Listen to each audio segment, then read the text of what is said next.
यह खबर सामान्य नहीं है दोस्तों। देश के सबसे बड़े उद्योगपति गौतम अडानी ने अपने सबसे बड़े बिजनेस इंटरेस्ट अडानी पोर्ट से इस्तीफा दे दिया है। और यह खबर सिर्फ बिजनेस जगत की सबसे बड़ी खबर नहीं है, यह खबर राजनीतिक तौर पर एक बड़ी खबर है। जानकार और अडानी के आलोचक कह रहे हैं कि क्या गौतम अडानी के बुरे दिन शुरू होने वाले हैं, क्योंकि प्रधानमंत्री नरेंद्र मोदी के परम मित्र अनिल अंबानी ईडी के सामने हाजिरी लगा रहे हैं। ऐसे में गौतम अडानी ने अडानी पोर्ट से इस्तीफा दे दिया है।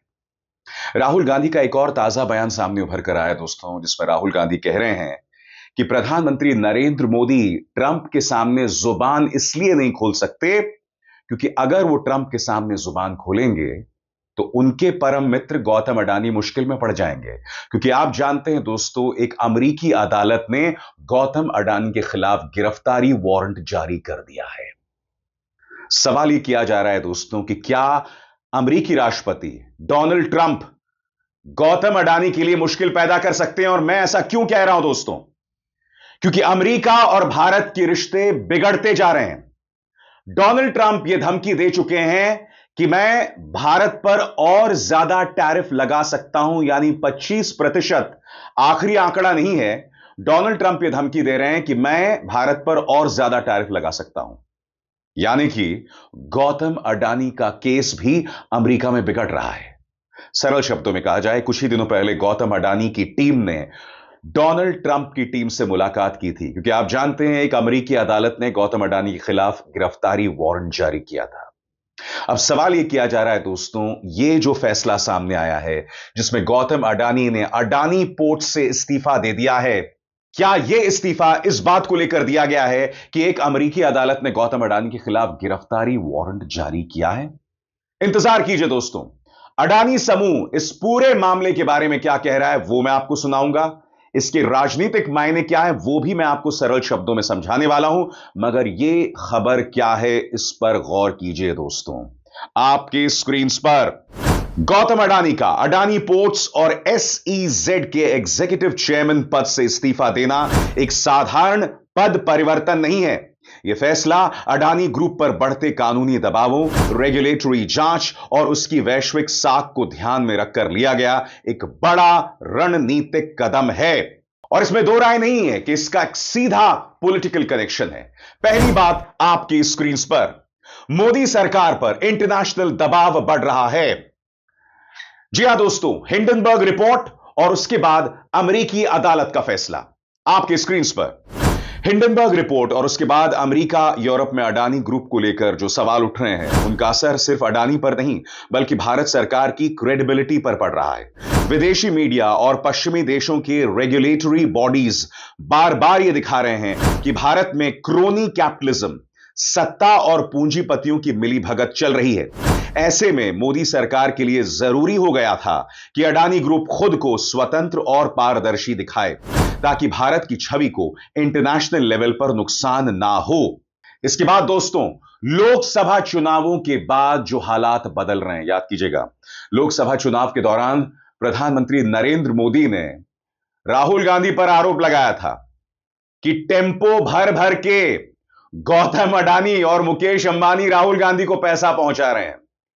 स्वाभाविक सी बात है, राहुल ने जो एक अरसे पहले प्रधानमंत्री नरेंद्र मोदी पर हमला किया था, सूट बूट की सरकार, क्रोनी कैपिटलिज्म, इसका असर प्रधानमंत्री नरेंद्र मोदी पर पड़ रहा है। लिहाजा गौतम अडानी को भी कुछ कदम उठाने पड़ रहे हैं, जिसके अंतर्गत उन्होंने अडानी पोर्ट से इस्तीफा दे दिया है, जो कि अडानी ग्रुप का सबसे बड़ा बिजनेस इंटरेस्ट है।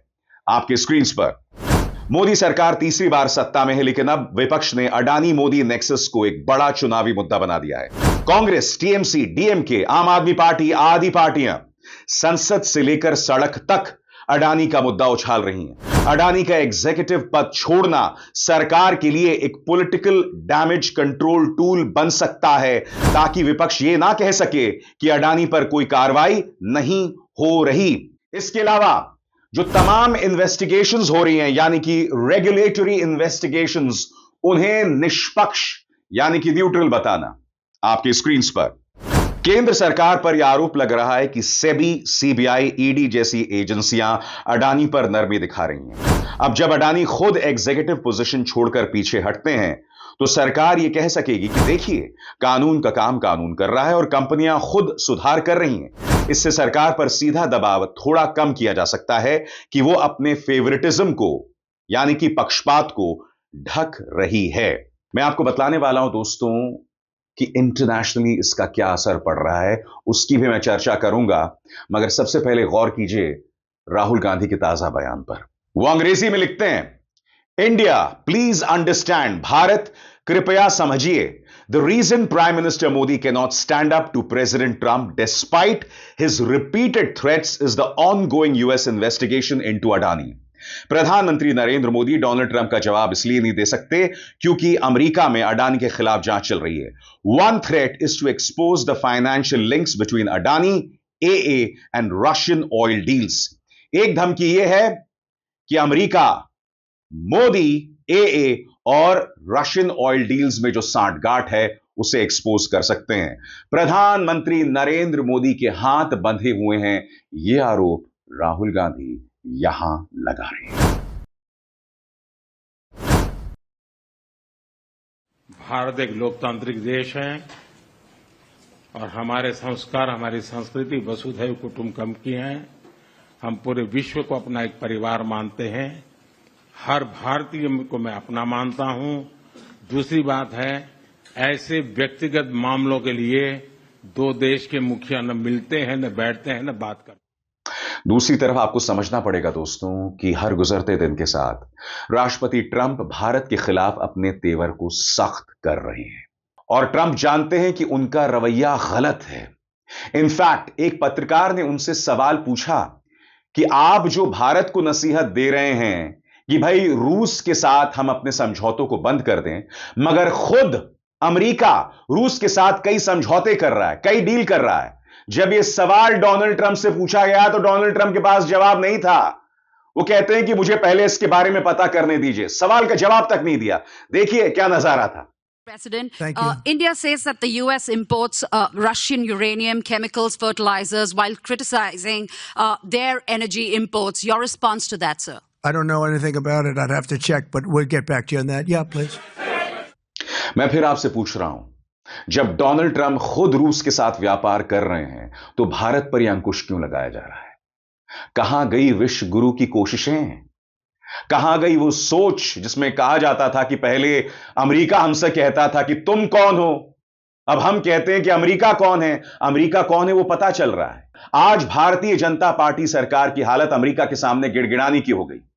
डोनाल्ड ट्रंप ने जो बयान भारत के बारे में दिया उसका जवाब विदेश मंत्रालय जरूर देता है, मगर प्रधानमंत्री खामोश हैं, विदेश मंत्री खामोश हैं, पीयूष गोयल खामोश हैं जो कि वाणिज्य मंत्री हैं। यही सवाल बार बार विपक्ष उठा रहा है। और जहां तक गौतम अडानी के अपने पद से इस्तीफा देने की बात है, अडानी पोर्ट से इस्तीफा देने की बात है, इसके अपने अंतरराष्ट्रीय मायने भी हैं। इस पर गौर कीजिए। Global strategic deals. Adani group के प्रोजेक्ट्स में कई ऐसे सेक्टर हैं जो भारत की डिफेंस सिक्योरिटी और जियो स्ट्रैटेजिक इंटरेस्ट से जुड़े हुए हैं, जैसा पोर्ट्स, एयरपोर्ट्स, एनर्जी पाइपलाइंस आदि। चीन, यूएई, यूएसए जैसे देशों के साथ स्ट्रैटेजिक डील्स में यह परसेप्शन यानी सोच बनाना जरूरी हो गया है कि अडानी ग्रुप एक प्रोफेशनल कॉर्पोरेट एंटिटी है, ना कि एक पॉलिटिकल क्रोनी यानी कि राजनीतिक तौर पर काम कर रहा एक गुट जो कि भारतीय जनता पार्टी का ही एक पक्ष है। आगे, अडानी का पद छोड़ना ग्लोबल डिप्लोमेसी में एक सिंबॉलिक जेस्चर यानी एक प्रतीकात्मक कदम बन सकता है और कॉर्पोरेट और गवर्नमेंट अलग अलग है यह भी बतलाना। और आगे बढ़ने से पहले एक जरूरी संदेश, मेरे कार्यक्रमों के लिए आप नोटिफिकेशन का इंतजार मत कीजिए, मेरे चैनल में जाइए और खुद जाकर कार्यक्रम देखिए और रहिए अपडेटेड। और हां, ज्वाइन कीजिए मेरा चैनल, देखिए यह जरूरी संदेश। स्वतंत्र और आजाद पत्रकारिता का समर्थन कीजिए, सच में मेरा साथी बनिए। बहुत आसान है दोस्तों, इस ज्वाइन बटन को दबाइए और आपके सामने आएंगे ये 3 विकल्प, इनमें से एक चुनिए और सच के इस सफर में मेरा साथी बनिए। इसके अलावा दोस्तों, देश के अंदर एक कॉरपोरेट वॉर चल रहा है, एक बिजनेस युद्ध चल रहा है, मुकेश अंबानी वर्सेस गौतम अडानी, या सरल शब्दों में कहा जाए मोदी अंबानी वर्सेस मोदी अडानी। गौर किया जाए, राजनीतिक गलियारों में यह चर्चा भी है कि सत्ता के समीकरण में अब अंबानी और अडानी दोनों का संतुलन बनाने की कोशिश हो रही है। अंबानी की जियो फाइनेंशियल सर्विसेज, ग्रीन एनर्जी में जो एंट्री हो रही है, उससे अडानी अंबानी के बीच नए कंपटीशन के डायनामिक्स बन रहे हैं। अडानी के पीछे हटने से अंबानी को कुछ सेक्टर्स में लीड इमेज यानी बढ़त दी जा सकती है, ताकि राजनीतिक नैरेटिव में सिर्फ अडानी पर निर्भरता वाला आरोप हल्का हो जाए। सबसे बड़ी बात, गौतम अडानी ने जो अडानी पोर्ट से इस्तीफा दिया है, उसके क्या मायने हैं, खुद ग्रुप इस बारे में क्या कह रहा है, यानी कि अडानी समूह इस बारे में क्या कह रहा है और उसके पीछे क्या कदम हो सकते हैं, खुद ग्रुप के लिए यह भी जानना बहुत जरूरी हो जाता है। सबसे पहले आपकी स्क्रीन पर अडानी समूह का बयान गौर कीजिए। अडानी ग्रुप कह रहा है कि यह फैसला कॉर्पोरेट गवर्नेंस को मजबूत करने और प्रोफेशनल मैनेजमेंट लाने के लिए है। बड़े बड़े इंटरनेशनल कंपनियों में ऐसा ही होता है, जब कंपनी मैच्योर हो जाती है तो फाउंडर लोग नॉन एग्जीक्यूटिव रोल में चले जाते हैं और प्रोफेशनल लोग डे टू डे काम संभालते हैं। मनीष केजरीवाल जैसे इंडिपेंडेंट डायरेक्टर्स को बोर्ड में लाकर कंपनी दिखा रही है कि वो पारदर्शिता और जवाबदेही बढ़ा रही है, ताकि इन्वेस्टर्स और रेगुलेटर्स को भरोसा हो सके। मगर दोस्तों, आप भी जानते हैं इसकी असली वजह कुछ और है, और असली वजह है वो दबाव जो अमेरिका से आ रहा है। अब मैं आपके सामने असली वजह यानी कानूनी पेचीदगियां, उसके तमाम पहलू एक एक करके ला रहा हूं। सबसे पहले दोस्तों, आपके स्क्रीन पर कानूनी जांच और दबाव से खुद को बचाना। टाइमिंग बहुत महत्वपूर्ण है। अडानी ग्रुप पर इन दोनों कई गंभीर जांच चल रही है। मार्केट में हेराफेरी, इंटरनेशनल सैंक्शंस का उल्लंघन, रिश्वतखोरी और कंप्लायंस से जुड़ी जांच यानी यूएस, एसईसी, इंडियन एजेंसीज।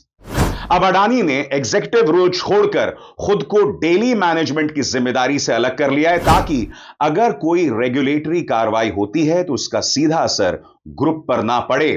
और इसे दोस्तों कहते हैं फायर वॉल अप्रोच, यानी कि गौतम अडानी के खिलाफ बेशक गिरफ्तारी वारंट है, मगर अगर यह परवान चढ़ता है तो कम से कम इसका असर ग्रुप पर ना पड़े।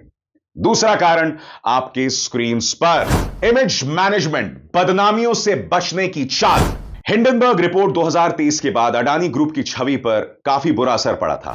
बाजार में अडानी ग्रुप को लेकर काफी अविश्वास हो गया था।